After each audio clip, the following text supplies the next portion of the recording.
자, 우송대학교 보건의료 경영학과 학과에 대해서 소개하도록 하겠습니다. 저는 우송대학교 보건의료 경영학과 학과장 이근찬이라고 합니다. 발표 순서는 학과 소개, 교수 및 동아리 소개, 졸업후 진로, 국제교류 입학 준비 이 순서대로 하도록 하겠습니다. 우송대학교 보건의료 경영학과는 미래사회 인재가 되는 보건의료 전문가 육성을 위해 2012년에 학과가 만들어졌습니다. 한 10년 정도밖에 되지 않은 젊은 학과라고 볼 수 있습니다.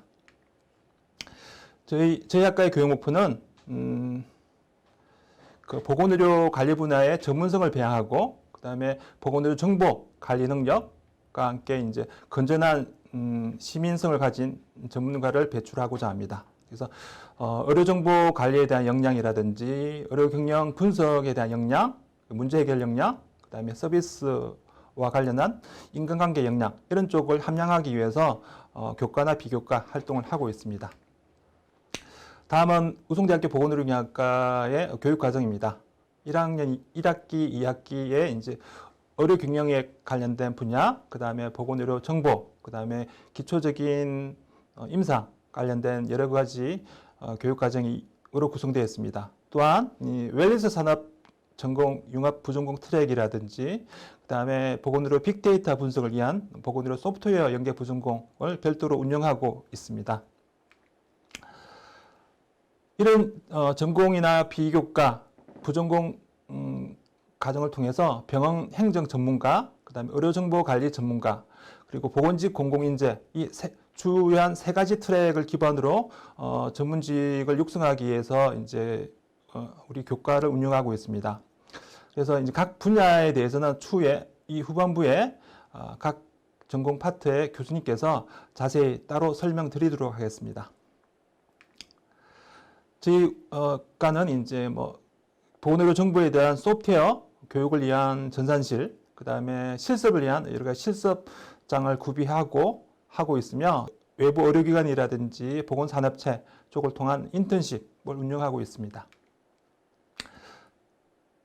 다음은 교수 및 동아리 활동에 대해 소개하도록 하겠습니다. 교수는 이제 보건정책이라든지 의료정보, 그다음에 임상 쪽에 전문성과 여러 가지 경험을 가지신 여러 교수님께서 전공 강의를 하고 계십니다.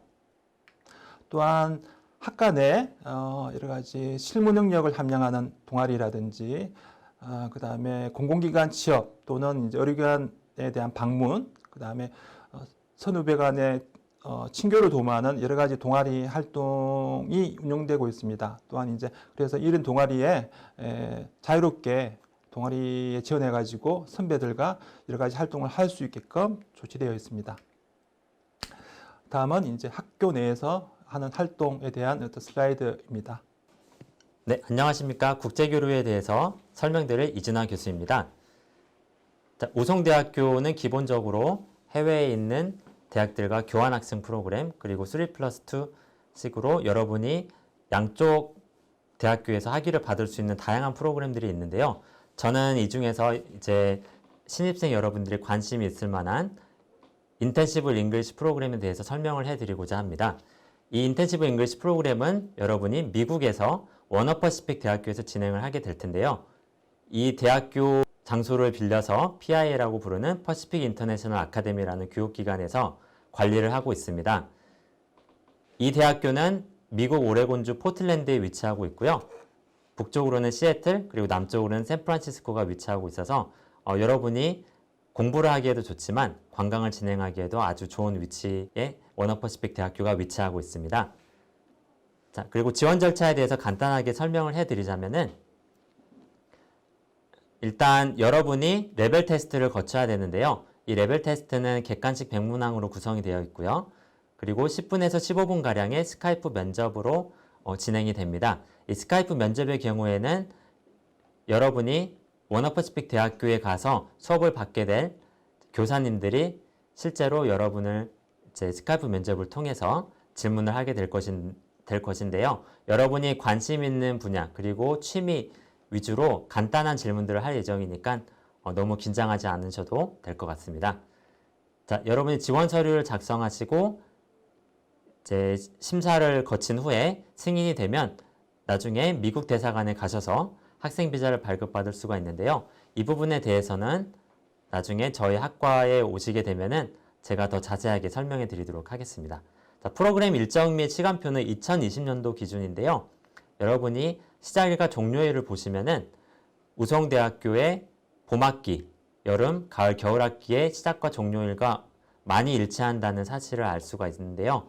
이는 여러분이 미국에서 인텐시브 잉글리시 프로그램을 마치고 돌아왔을 때 정상적으로 우성대학교에서 그 다음 학기를 진행할 수 있도록 이렇게 시간을 맞추었습니다. 자, 그리고 일주일 단위로 프로그램 운영 방식은 월요일부터 금요일까지 문법, 쓰기, 독해, 회화 위주로 구성이 되어 있는데요. 금요일 경우에는 조금 특별한 수업을 받게 됩니다. 이 현장 실습 대비 수업이라는 수업인데요. 이 현장 실습은 서비스 러닝이라고 부르는 여러분이 실제 미국 내에서 원하는 기관에 주당 20시간 실습을 하게 되는 프로그램인데요. 이 현장 실습 기간이 100개 이상이 되기 때문에 대표적으로 제가 5가지 정도만 추려서 이곳에 적었습니다. 대표적으로 CHAP라고 부르는 Children Healing Art Project는 여러분이 병원을 방문하셔서 실제 그 병원에 있는 소아 환자들을 위해서 미술 치료를 하게 될 텐데요. 물론 이제 전문가의 지도하에 여러분이 지원을 나가는 것입니다. 그리고 이를 위해서는 현장 실습을 위해서는 레벨 3 이상의 레벨 테스트 결과가 있어야 되는데요. 레벨 테스트는 총 1단계부터 5단계까지 점수로 구성이 되어 있어서 3단계 이상이라고 한다면은 여러분 토익 점수를 기준으로 말씀드리자면은 550점 이상입니다. 그래서 그 점수를 참고하셔서 나중에 현장 실습에 관심이 있는 학생들은 어느 정도 본인의 영어 점수 관리를 할 필요가 있다고 생각합니다. 자, 그리고 학비의 경우에는 이제 여러분이 봄학기, 가을학기의 경우 이제 홈스테이 비용이 추가되어 있는 금액입니다. 이 홈스테이의 경우에는 특히나 이제 기숙사 생활과는 다르게 미국 내에 있는 가정 문화를 체험할 수 있다는 큰 장점이 있는데요. 실제 미국 내에 있는 가정 중에 한 군데에 여러분이 소속하게 되어서 미국에 있는 동안 그 가족과 같이 장도 보고 음식도 만들고 같이 생활을 하게 되는 그런 귀중한 시간을 보내게 되는 프로그램이라고 생각합니다. 자, 그래서 마지막으로 사진을 보고 설명을 드리자면은 이 왼쪽은 포틀랜드의 위치가 대략적으로 지도에 표시가 되어 있는데요. 시애틀과 샌프란시스코 사이에 있고 이 옆에는 캐나다가 위치해 있습니다. 그래서 여러분이 공부를 하시고 주말에 관광을 하실 계획이 있다면은 이 주변 지도를 잘 참고하셔서 여러분이 귀중한 시간을 보내길 바랍니다. 그리고 가운데 사진은 워너퍼시픽 대학교의 캠퍼스 사진인데요. 보시다시피 굉장히 넓은 캠퍼스로 구성이 되어 있고 우리나라와는 좀 다르게 건물이 층이 낮은 걸 볼 수가 있는데요. 미국에 가셔서 국내와 외국 대학의 어떤 차이점을 배워보는 것도 좋은 경험일 것 같습니다. 그리고 마지막 오른쪽으로는 이 홈스테이 사진이 있고요. 그리고 그 밑으로는 이제 주말에 여러분이 같이 공부를 배우는 친구 학생들과 다양한 레저 활동을 할 수 있다는 걸 말씀드리기 위해서 이 사진을 담았습니다. 그래서 여러분이 우성대학교 보건의료 경영학과에 오셔서 국제 경험을 쌓고 본인의 영어 실력을 향상시키기 위해서 인텐시브 잉글리시 프로그램은 좋은 선택이 아닐까 생각이 됩니다. 다음 졸업후 진로에 대해서 말씀드리도록 하겠습니다. 자, 여러분들도 아시겠지만 의료기관은 우리나라에 한 7만 개 정도 있습니다. 종합병원이 한 360개, 그 다음에 이제 일반 병원이 한 1,500개 정도 있는데 이런 의료기관의 수나 규모가 노인 인구나 의료 이용 규모가 늘어나면서 점점 확대되고 있고요. 또한 이제 제약 기업이라든지 의료기 기업도 한 600개 내지 한 4,000개 정도 되어서 이런 보건의료 시장 쪽에 진출할 분야는 많이 늘어나고 있는 상황이라고 볼 수 있습니다. 또한 이제 병원의 인력 구성으로 보면 가장 많은 인력이 간호직으로 근무하고 있지만 저희가 타겟으로 하는 보건의료 정보관리사 파트나 사무직에 해당되는 구성이 전체 병원 인력의 한 15% 정도 되는 규모입니다. 병원이 성장 발전하면서 저희과를 졸업하고 나서 진료할 수 있는 분야가 점점 확대되고 있다는 것에 대해서 말씀드리고요. 그래서 저희과 관련해서 이제 주요 취득 자격증으로는 이제 보건의료 정보관리사 시험 준비를 학교 내에서 하고 있고요. 그다음 이제 보건교육사, 상급 이런 쪽에 국가 면허 시험에 준비하기 위한 교육과정 내지 그런 쪽에 대한 준비를 하고 있습니다. 또한 이제 민간 자격증으로서 가장 대표적인 병원 행정사 자격 공부나 학습을 위한 활동을 하고 있습니다. 이거와 함께 이제 1학년부터 준비할 수 있는 뭐 여러 가지 자격증으로서 보건의료 관련 자격증, 그다음에 경영 및 데이터 분석에 관련된 자격증에 대해서 준비할 수 있도록 여러 가지 학교 내에서 지원하고 있습니다. 이런 걸 통해서 저희 학과의 취업률은 2016년, 19년 기반으로 한 78% 정도 되고 있고요. 그래서 대전이나 서울권의 주요한 병원의 업무팀이나 의무팀, 그다음에 보건의료 관련해서 보건직 공무원으로서 질병관리본부라든지 그다음에 국립병원 이런 쪽에서 근무하고 있는 학생들이 이제 최근에 배출되고 있습니다. 요거와 함께 우리 우송대학교가 이제 소프트웨어 중심 대학이라든지 그다음에 디지털 신기술 인재 양성 혁신 공유 대학에 지정된 바 있는데 요거와 관련해서 보건의료 파트의 소프트웨어 교육이라든지 그다음에 바이오 헬스 파트에 여러 가지 특화 교육을 진행하고 있고 또한 이제 올해 내에서도 그런 쪽의 사업이 확대되면서 여러분들이 이제 입학할 때쯤이면 좀 더 다양한 신기술에 관련된 것을 준비할 수 있는 활동을 할 수 있을 거라고 생각이 됩니다. 보건의료경영학과에서 진출하는 경로에 대해서 말씀드리도록 하겠습니다. 첫 번째 분야가 보건행정 전문가입니다. 주요하게는 의료기관에서 행정 업무로서 원무, 재무회계, 기획, 총무 업무를 하는 분야와 그 다음에 보건산업체라고 해서 제약, 의료기기, 의료정보, 그 다음에 민간보험사가 포함될 수 있겠습니다. 이쪽 분야에 있어서 병원 행정 분야에 있어서는 이 중소병원, 대학병원 여러 가지 분야에 갈 수 있지만 행정 분야 총괄 관리자로서 민간 병원 입장에서는 행정부원장 또는 대학병원에서는 사무국장급까지 진료 경로를 향상시킬 수 있는 여러 가지 활동을 할 수 있을 거라고 봅니다. 또한 이제 의료정보 파트에서도 이제 여러 가지 역할을 할 수 있는데 그런 쪽은 잠시 후 의료정보 관리 전문가 파트에서 설명을 따로 드리도록 하겠습니다. 또한 이제 보건산업 쪽 분야가 점점 확대되고 있는데 그래서 제약기업이라든지 의료기기 기업체에서 인허가라든지 영업, 그다음에 보험상품 개발, 심사 이쪽에 업무를 할 수 있습니다. 안녕하십니까? 의료정보관리 전문가에 대해서 말씀드릴 조상우 교수입니다. 의료정보관리 전문가란 전문 지식을 바탕으로 해서 의료 데이터를 생성하고 분석 관리하는 그런 전문가를 말합니다. 그러면 여러분이 의료정보관리 전문가가 돼서 진출할 수 있는 분야에 대해서 간단히 말씀드리겠습니다. 그러니까 대형병원, 중소병원 같은 의료기관의 의무기록팀, 보험심사팀, 그 전산실이라고 말하는 의료정보관리팀, 업무행정이라든가 임상시험센터 같은 데서 근무하실 수 있고요. 그 다음에 이제 연구라든가 공공기관을 봤을 때는 질병관리본부, 통계청, 국립암센터 같은 데서 근무하실 수 있고 한국보건의료인 국가시험원과 한국보건의료정보원 같은 그런 기관에서도 여러분의 뜻을 펼치실 수 있습니다. 그러면 의료정보관리 전문가가 되기 위해서는 어떤 역량이 필요할까 생각해 보면 전공 분야의 지식을 학습하고 현장에 가서 바로 실무 능력을 적용할 수 있는 그런 역량, 그 다음 현재 이슈를 파악하고 이론을 적용한 문제 해결 방안을 창출할 수 있는 그런 역량, 그리고 또 하나 타 분야 전문가와 서로 상호 협력하여서 업무를 아주 수행할 수 있는 그런 역량, 그 다음 도덕적인 인성을 함양하고 지역사회, 국가와 더불어 성장할 수 있는 그런 역량을 가지신 분이면 충분히 전문가가 될 수 있습니다. 그러면 보건의료 정보 관리 업무는 어떤 것인지 한번 살펴보면 전공 지식을 바탕으로 해서 현장에서 발생된 의료 데이터를 생성, 분석, 관리하여 활용 가치가 높은 최상의 의료 정보를 생성하는데 가장 핵심적인 역할을 하는 전문직입니다.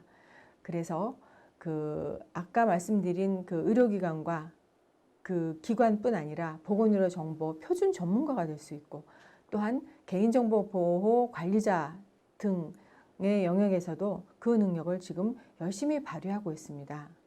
그러면 지금 현재뿐만 아니라 앞으로 미래가 바라는 보건의료 정보 관리자 상은 어떤 것인가 한번 보면 고품질의 보건의료 정보를 활용하고 데이터를 설계, 수집, 분석해서 활용, 관리할 줄 아는 사람, 그리고 전통적인 의무기록 정보 관리 이외에도 의료 정보학이라든가 통실 기술, 정보 거버넌스를 포함해서 의료기관 전체의 의료 정보를 토탈 관리할 수 있는 그러한 보건의료정보 관리자를 원하는 것입니다. 여러분, 우송대 보건의료경영학과에 입학해서 미래가 보장되는 보건의료정보 관리자가 한번 돼보시지 않겠습니까? 이상 마치겠습니다. 감사합니다. 이어서 보건직 공공인재에 대해서 말씀드리겠습니다. 저는 보건의료경영학과 전창배 교수입니다. 여러분들이 보건의료경영학과에 입학해서 4년 동안 정규 과정을 이수할 경우에는 여러 분야에 진출할 수 있습니다. 그 중에서 요즘 수요가 많이 늘어나고 있는 공공 부분에 대해서 간단하게 말씀드리겠습니다. 공공 분야를 세 가지로 나눌 수 있습니다. 하나는 건강보험 분야로서 국민건강보험공단 심사평가원이 있고요. 다른 하나는 보건부 공무원과 보건산업진흥원 등 글로벌 헬스에 관련된 부분입니다. 마지막으로는 글로벌 헬스 분야로서 국제적으로 지금 여러 가지 질병의 문제, 보건의 문제를 대처하는 분야에 진출할 수 있습니다. 4학년 동안 여러분들은 이러한 분야의 진출에 필요한 역량과 지식을 배우게 될 것입니다. 구체적으로 건강보험 분야에 대해서 알아보겠습니다. 지금 국민건강보험공단은 국민의 건강을 지키기 위해서 여러 가지 활동들을 하고 있습니다. 국민의 건강을 위해서 다양한 분야에서 전문가들을 요구하는 그런 상황에 있습니다. 그래서 매년 이 분야에 2,000명 정도의 신입사원을 뽑고 있기 때문에 여러분들이 건강보험 이론과 실무를 충실히 배우고 준비해야 한다고 하면은 이 분야에 진출할 수 있는 기회가 늘어날 것으로 생각합니다. 다음으로 보건직 공무원에 대해서 말씀드리겠습니다. 코비드 이후에 국가가 보건에 대한 책임과 역할이 많이 정대됐습니다. 그래서 국가가 기본적으로 감염병 예방이나 관리에 대한 필요한 역할들을 갖춘 여러 인재들을 지금 충원하고 있는 상황입니다. 여러분들이 학과 과정을 충실히 이수하였을 경우에는 감염병 예방이라든지 그다음에 질병 관리 이런 분야, 특히 항만이라든지 공황, 검역, 격리 활동 이런 것에 관여할 수 있는 기회가 많이 늘어날 것으로 생각합니다. 마지막으로 글로벌 헬스 분야입니다. 여러분이 잘 아시는 바와 같이 오늘날은 글로벌 보건이 굉장히 중요해지고 있습니다. 국가 간의 전염병이 서로 전파되고 있는 상황이기 때문에 국제적으로 이 분야에 대처해야 할 필요성이 늘어나고 있습니다. 그렇기 때문에 이 분야에 필요한 인재를 양성하는 것, 그 다음에 이 분야에 진출하는 것을 저희 과에서 역점을 두고 있습니다. 여러분들이 우리 과에 진학해서 글로벌 헬스에 대한 기본적인 이해와 언어를 습득하게 되면은 여러분이 전 세계에 나가서 여러분의 전문성을 키울 수 있는 기회가 많을 것으로 생각합니다. 간략하게 우리 과에서 가르치고 있는 공공 분야 진출에 대해서 말씀드렸습니다. 자, 여러분 다음에 기회 되면 뵙겠습니다. 자, 마지막으로 입학 준비에 대해서 말씀드리도록 하겠습니다. 저희 보건의료경영학과는 수시 입학 전형에서 일반 1, 2 지역인재, 자기 추천, 농구촌 전형, 기초수급자 전형 등 다양한 전형으로 이제 운영되고 있습니다. 그래서 이 전형 내용을 파악해서 적합한 전형에 지원하시면 좋을 것 같습니다. 저희 학과 내에서 적합한 인재라고 말하는 부분은 학과 또 보건의료 경영 분야에 관심과 관련 활동을 있는 걸 주로 이제 지켜보도록 하겠습니다. 우리 보건의료라고 하면 그 정의가 질병을 예방하고 생명을 연장하고 건강을 증진시키는 과학이면서 기술이라고 보통 말합니다. 그래서 이제 이런 차원에서 저희 학과 내에서도 이제 과학적인 지식과 태도를 가지고 있는 학생뿐만 아니라 보건의료 분야에 대한 여러 가지 관심이나 활동을 한 것에 대해서 좀 찾아보면 나중에 학과에 대한 지원하고 면접 볼 때 많이 참고가 될 것 같습니다. 예를 들어서 이제 인터넷이라든지 아니면 TV 쪽에 뭐 명의 생로병사의 비밀이라든지 아니면 의료 관련해서 다큐멘터리 시리즈 이런 쪽이 최근에 많이 나오고 있거든요. 그런 쪽을 참조한다든지 또한 이제 보건의료 관련된 독서, 그다음 영화 이런 걸 보면서 그런 쪽에 대해서 이제 여러 가지 생각이나 경험이 있으면 나중에 면접할 때 여러 가지 도움이 될 것 같습니다. 하나 당부하고 드리고 싶은 건 직접 경험한 독서나 영화 내용에 대해서 간단히 내용을 소개하거나 자기의 느낌을 말할 수 있을 정도로 좀 준비하면 좋을 것 같습니다. 본 사항은 과거에 주로 면접했을 때 나왔던 질문입니다. 주로 지원 동기라든지 장래 계획, 우리 분야에 대한 관심은 어떤 식으로 이루어졌는지, 그 다음에 자기 객관화 측면에서 성격의 장단점이나 스트레스 해소 방안, 그 다음에 최근에 보건의료에 대한 관심, 이런 쪽에 대한 파트에 대해서 각각 좀 정리해 놓으시면 저희 학과에서 지원해서 면접하는 데 뿐만 아니라 일반적인 대학교 보건의료 쪽의 분야에서 면접할 때 도움이 되리라고 생각이 됩니다. 그리고 이제 자세한 우리 과의 이제 정보, 면접에 대한 정보는 우리 우성대학교 입학처 홈페이지에서 참조하실 수 있겠습니다. 자, 마지막으로 추가적으로 이제 보건의료 경영학과에 대한 구체적인 탐색은 우리 우송대학교 입학처에서 진행하고 있는 전공 체험 및 모의 면접 지원 행사의 참여를 통해서 좀 더 자세하게 저희 학과 교수님들과 학생들과 같이 교류하면서 여러 가지 질문이나 경험을 하실 수 있을 것 같습니다. 이상 보건의료 경영학과에 대해 설명드리도록 하겠습니다.